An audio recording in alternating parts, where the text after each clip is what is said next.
నమస్కారం సాహసోపేతమైన ధనుస్సు రాశివారు ఈ వారం ఫిబ్రవరి 23 నుండి మార్చి 1 వరకు విశ్వం మీ సహజమైన ఆశావాదానికి కాస్త ఓర్పును కూడా జోడించమని సూచిస్తోంది.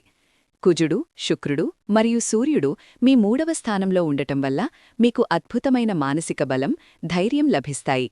మీరు ఇన్నాళ్లు వెనకడుగు వేసిన పనులను ఇప్పుడు ధైర్యంగా చేపట్టవచ్చు. మీ వినూత్న ఆలోచనలను ప్రపంచానికి చాటి చెప్పడానికి ఇది సరైన సమయం. వృత్తిపరంగా ఇతరులతో సంబంధాలు పెంచుకోవడం మీకు పెద్ద ఆస్తిగా మారుతుంది. బుధ, శుక్రగ్రహాల అనుగ్రహంతో కొత్త ఒప్పందాలు లేదా భాగస్వామ్యాలకు ఇది అనుకూలమైన కాలం. పాత మిత్రులను లేదా గురువులను సంప్రదించండి. ఒక చిన్న సంభాషణ మీకు ఊహించని ఆర్థిక అవకాశాలను లేదా కెరియర్లో మంచి మార్పును తెచ్చిపెట్టవచ్చు.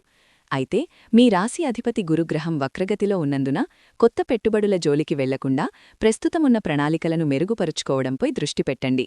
సంబంధాల విషయానికి వస్తే 7వ స్థానంలో గురుగ్రహ సంచారం పాత జ్ఞాపకాలను గుర్తుకు తెస్తుంది. గతంలో పరిచయమైన వారు మళ్లీ మీ జీవితంలోకి రావచ్చు. మీ భాగస్వామితో ఉన్న చిన్నపాటి మనస్పర్ధలను తొలగించుకోవడానికి ఇది మంచి సమయం.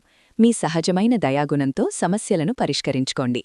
ఆరోగ్యపరంగా శని ప్రభావం వల్ల మానసిక ప్రశాంతతపై దృష్టి పెట్టాలి. పని ఒత్తిడిని, ఇంటి బాధ్యతలను సమన్వయం చేసుకోవడానికి తగినంత విశ్రాంతి తీసుకోండి. చిన్నపాటి నడక లేదా ధ్యానం మీకు ఉత్సాహాన్నిస్తాయి. ఈ వారం మీ మంత్రం సమయాన్ని నమ్మడం. వేగంగా ముందుకు వెళ్లడమే కాకుండా ఒక్కసారి వెనక్కి తిరిగి చూసుకోవడం కూడా మీకు మేలు చేస్తుంది. ఉత్సాహంగా ఉండండి ధనుస్సు రాశివారు. ఈ వారం మీకు అంతా శుభమే జరగాలని కోరుకుంటున్నాను.